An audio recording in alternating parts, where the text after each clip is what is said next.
Bonjour et bienvenue. Aujourd'hui, on va plonger dans un sujet assez complexe, mais vraiment essentiel. Il s'agit du système agricole au Sénégal et plus particulièrement des filières de l'arachide et du riz local. Oui, et pour en parler, on se base sur un texte analytique, un regard assez critique, sans concession.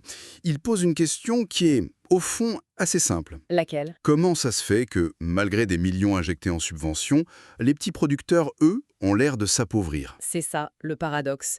Et notre objectif, c'est de décortiquer les arguments de ce document pour essayer de comprendre la mécanique derrière tout ça. Exactement. Et pour commencer, on peut dire que l'analyse ne prend pas de gants. Il y a une affirmation qui est lancée dès le début et qui donne vraiment le ton. Ah oui, elle est très directe. Je cite de mémoire. Le système avec ses institutions et ses hommes continue toujours de capturer la subvention. Capturer la subvention, le mot est fort. Très fort. Et ce qui est intéressant, c'est que l'auteur dit tout de suite que ce n'est pas un simple problème de casting. Ah, ça c'est important. Donc on ne cherche pas juste quelques coupables, quelques individus malhonnêtes. Non, voilà. L'argument est beaucoup plus profond. C'est la démarche, la structure même du système qui est défaillante. D'accord. Et comment est-ce que le texte caractérise cette structure? Le mot-clé, celui qui revient tout le temps, c'est opacité. L'opacité. L'opacité dans la gestion de ces aides publiques. Le document rappelle d'ailleurs un engagement qui aurait été pris par les autorités, Lequel? celui de publier la liste complète des bénéficiaires de la subvention. Une promesse de transparence en somme. Exactement. Une promesse qui, d'après l'analyse, est restée lettre morte. Et cette opacité, bien sûr, elle n'est pas neutre. Non, elle profite à quelqu'un. Forcément. Et c'est là que ça devient vraiment fascinant. Qui sont ces fameux capteurs de subventions? On imagine souvent un détournement assez simple, mais là le portrait est beaucoup plus nuancé. Oui, c'est beaucoup plus systémique, quoi. La source identifie toute une chaîne d'acteurs. D'accord, alors qui trouve-t-on dans cette chaîne? On trouve d'abord les intermédiaires, les classiques, ceux qui achètent la production dans les villages, Ok. ensuite les grands industriels qui transforment la matière première, il y a aussi les opérateurs de distribution et même les structures financières. Les banques? Oui, les banques conventionnelles, mais aussi les systèmes de microcrédit. Pour la filière arachide, on ajoute les exportateurs. La liste est longue. Elle est longue. Mais le point qui, je pense, fait le plus grincer des dents, c'est quand le texte inclut certains leaders paysans. Attendez, ça c'est un point crucial. On parle de représentants des agriculteurs qui, au lieu de défendre les leurs, joueraient contre leur propre camp. C'est l'accusation qui est portée, oui. Le texte leur reproche de dévier les principes de ce qu'on appelle l'agriculture contractuelle. Ce sont les accords entre producteurs et acheteurs. Voilà. Ils dévieraient ces principes pour servir leurs propres intérêts. Donc, au lieu d'être un bouclier pour les petits, ils deviennent un maillon de plus dans la chaîne. C'est terrible. Ça amène l'analyse à une conclusion assez logique. Si l'aide est si facilement détournée, c'est peut-être qu'on ne sait pas, ou qu'on ne veut pas définir clairement qui doit la recevoir, On ne cible pas les bonnes personnes, en fait. précisément. Et c'est là que le document avance une piste de solution qui serait, selon lui, fondamentale. Laquelle? Rendre enfin effectif le statut de l'agriculteur. Ah, ça c'est quelque chose qui est privé dans la loi, non? Oui, tout à fait, dans la loi cadre du secteur, la LOSEP. L'idée est simple. Si on a une définition légale, claire, de ce qu'est un agriculteur-producteur, Alors? alors il devient plus difficile pour un autre acteur de capter une aide qui ne lui est pas destinée. Exactement. Ce serait un premier verrou de sécurité. C'est une solution structurelle. Mais bon, en attendant que ce verrou soit posé, le portrait de la situation actuelle est assez glaçant. Oui, et pour nous faire comprendre ça, l'auteur n'utilise peu juste une liste de problèmes. Il emploie une image, une métaphore très forte, le triangle de l'appauvrissement. C'est une formule qui marque, c'est vrai. Ça marque, oui. On sent tout de suite l'idée d'un piège qui se referme. J'aimerais vraiment qu'on démonte ce mécanisme pièce par pièce. C'est vraiment le cœur de l'analyse, cette image du triangle. C'est une façon de montrer que les problèmes ne sont pas isolés. Ils se renforcent les uns les autres. D'accord, alors, le premier côté de ce triangle, c'est quoi? Le premier pilier, c'est l'endettement chronique du producteur. L'endettement chronique. Oui. Et l'analyse insiste bien sur un point. Ce n'est pas de la faute d'une mauvaise gestion du paysan. Les racines de cette dette sont dans le système. C'est-à-dire que le système lui-même fabrique de la dette. C'est l'idée. L'auteur pointe deux causes principales. La première, c'est un calendrier complètement défaillant. Comment ça? Le financement pour acheter les semences, les engrais, et puis leur livraison, tout ça arrive souvent en retard. Ah oui, donc le paysan rate la bonne période pour semer. Voilà. Il rate la fenêtre idéale, ce qui compromet dès le départ le potentiel de sa récolte.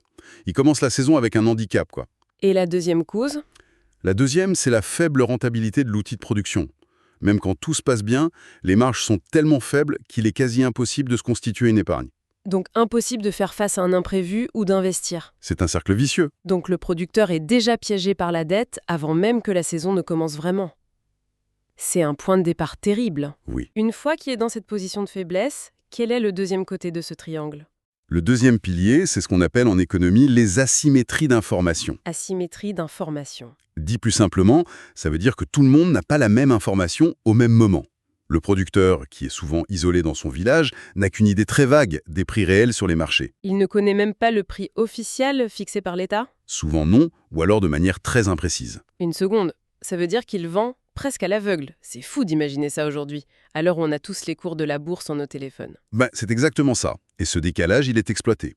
L'intermédiaire, lui, il a les données. Bien sûr. Il arrive au village avec son camion et il devient, de fait, la seule source d'infos sur le prix.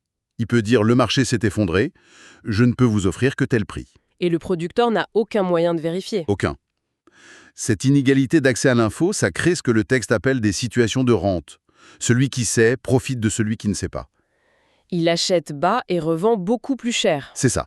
Il capte une marge énorme qu'aurait dû, en partie, revenir au producteur. C'est terrible. On a donc l'endettement qui le fragilise et le manque d'information qui permet de l'exploiter. On sent l'étau se resserrer. Quel est le troisième et dernier pilier de cette prison? Le troisième pilier, c'est peut-être le plus brutal. C'est le transfert total du risque. Le transfert du risque. Oui. Dans n'importe quelle filière économique saine, le risque, il est partagé. Le risque d'une mauvaise météo, d'une maladie, d'une chute des prix. Normalement, tout le monde en prend une partie. Voilà. Producteurs, transformateurs, distributeurs. Mais dans le système qui est décrit ici, le paysan est seul à porter ce fardeau. Il est en première ligne sans aucun filet de sécurité. Absolument. S'il y a une sécheresse et que la récolte est mauvaise, c'est 100% pour lui. Et si les prix s'effondrent? C'est lui qui trinque. Tous les autres acteurs de la chaîne, eux, ils ont sécurisé leur marge bien avant ou bien après. D'accord. Et c'est là que l'analyse emploie des métaphores très, très dures. Le paysan est décrit comme un gagne-pain pour les bureaucrates et les rentiers de la subvention. Et comme une vache à lait pour les autres. Exactement. Pour tous les autres maillons de la chaîne. Il est la source du profit de tout le monde, mais le seul à assumer tout le risque si ça tourne mal. Faisons une pause là-dessus. Endettement structurel, désinformation organisée et tout le risque sur ses seules épaules. C'est le triangle. C'est plus qu'un mauvais modèle économique, c'est une machine à broyer. On comprend pourquoi le mot appauvrissement n'est pas que financier, il doit être psychologique aussi. Certainement. Et l'analyse ne s'arrête pas bas. Comme si ce triangle infernal ne suffisait pas, le document ajoute une autre couche. Il parle d'une double rente. Qu'est-ce que ça veut dire? Oui, l'auteur considère qu'il y a deux autres mécanismes qui viennent s'ajouter au triangle pour pénaliser encore plus le producteur. C'est ça, la double rente. D'accord. La première, la rente A, on va dire, est liée au défaut d'infrastructure. Le manque de routes, de magasins de stockage, de petites unités de transformation. Concrètement, ça veut dire que même s'il a une bonne récolte, il est coincé. C'est exactement ça. Il ne peut pas stocker sa production pour attendre que les prix montent un peu. Il doit vendre tout de suite. Tout de suite, au moment où tout le monde vend et où les prix sont au plus bas. Et surtout, il ne peut pas capter de valeur ajoutée. C'est-à-dire? Il est obligé de vendre son arachide brut ou son riz non décortiqué à un prix dérisoire. Il n'a pas les moyens de les transformer lui-même en huile ou en riz blanc. Ah, des produits qui valent beaucoup plus cher. Bien sûr, ce manque d'infrastructure le condamne à rester tout en bas de la chaîne de valeur, là où c'est le moins rentable. On voit bien le piège. Le manque de routes et de silos, ce n'est pas juste un problème technique. Non, c'est un outil économique. Un outil qui maintient le producteur en position de faiblesse. Et la deuxième partie de cette double pénalité, la rente B. La rente B, elle est d'une autre nature, plus politique ou sociologique, on pourrait dire. L'analyse la lie à un manque d'unité dans l'action collective des paysans. D'accord. Et la cause de ce manque d'unité serait, je cite, le faux semblant de la pseudo-élite paysanne. C'est une critique très sévère. Ça fait écho à ce qu'on disait au début sur certains leaders. Tout à fait. Mais c'est une accusation très lourde. Est-ce qu'on ne retombe pas dans le piège de blâmer quelques mauvais leaders, alors que le texte disait au départ que c'était un problème de système, pas un problème de casting? C'est une excellente question, et ça montre bien la tension qu'il y a dans l'analyse. Je pense que l'auteur voit cette pseudo-élite non pas comme une cause, mais comme un symptôme. Un symptôme et un accélérateur du problème. Voilà. C'est le système qui favorise l'émergence de leaders qui jouent un double jeu, parce qu'il n'y a pas de contre-pouvoir. Et cette division empêche les producteurs de s'organiser. Bien sûr, ça les empêche de peser collectivement dans les négociations sur les prix ou d'exiger des réformes. Cette désunion est une aubaine pour les autres acteurs qui continuent d'imposer leurs conditions. C'est donc un diagnostic d'une sévérité extrême, un système opaque, un producteur pris au piège. Face à ce tableau presque désespéré, est-ce que le document esquisse une porte de sortie? Une solution? Oui, et heureusement, l'analyse ne se contente pas de ce constat accablant. Elle propose une voie, qu'elle qualifie de solution de moyen terme. Et quelle est cette solution? La mise en place de coopératives paysannes au vrai sens du terme. L'insistance sur « au vrai sens du terme » est importante, j'imagine. Elle est cruciale, oui. Qu'est-ce que ça sous-entend?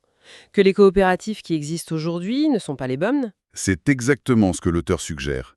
Il les oppose explicitement à ce qu'il appelle les coopératives fermes. Coopératives fermes. Oui, l'expression laisse penser que beaucoup de structures actuelles qui portent le nom de coopératives fonctionnent en réalité comme des entreprises privées déguisées. Ou des coquilles vides. Voilà. Contrôlées par quelques individus et pas selon les principes coopératifs de base, la gouvernance démocratique. Un membre, une voix. C'est ça. Et la redistribution équitable des bénéfices. L'idée est donc de revenir à l'essence du modèle coopératif. Et en quoi une vraie coopérative pourrait-elle briser la logique qu'on vient de décrire? En théorie, une coopérative authentique attaque le triangle sur ses trois côtés. Ah oui, comment? Premièrement, en regroupant les producteurs, elle peut négocier de meilleurs financements et acheter les intrants en gros et à temps. Donc, on lutte contre le cycle de la dette. D'accord, le premier pilier. Deuxièmement, elle devient un centre de collecte et de diffusion de l'info sur les prix du marché, donc on brise l'asymétrie d'information. Le deuxième pilier. Et troisièmement, et c'est peut-être le plus important, elle mutualise la production et la commercialisation. Le risque n'est plus sur une seule personne, mais partagé par tout le collectif. C'est la logique proposée. Si on fait la synthèse, ce qui me marque, c'est que ce document ne décrit pas un simple manque de moyens. Il décrit une architecture, un système presque parfaitement huilé. C'est ça. Une mécanique. Une mécanique qui organise le transfert des ressources des plus faibles vers les plus puissants et qui maintient les petits producteurs dans une précarité structurelle. Oui, Les images du triangle de l'appauvrissement et de la double rente, ce sont vraiment des clés de lecture puissantes pour comprendre ça. absolument. Et je pense que la perspective la plus importante à retenir de cette analyse, c'est qu'elle déplace le débat. C'est-à-dire, La question n'est plus de savoir si les paysans sénégalais sont assez performants ou s'ils travaillent assez dur. Ce n'est pas ça le sujet. le problème est ailleurs. Le problème est dans les failles du système qui les encadre.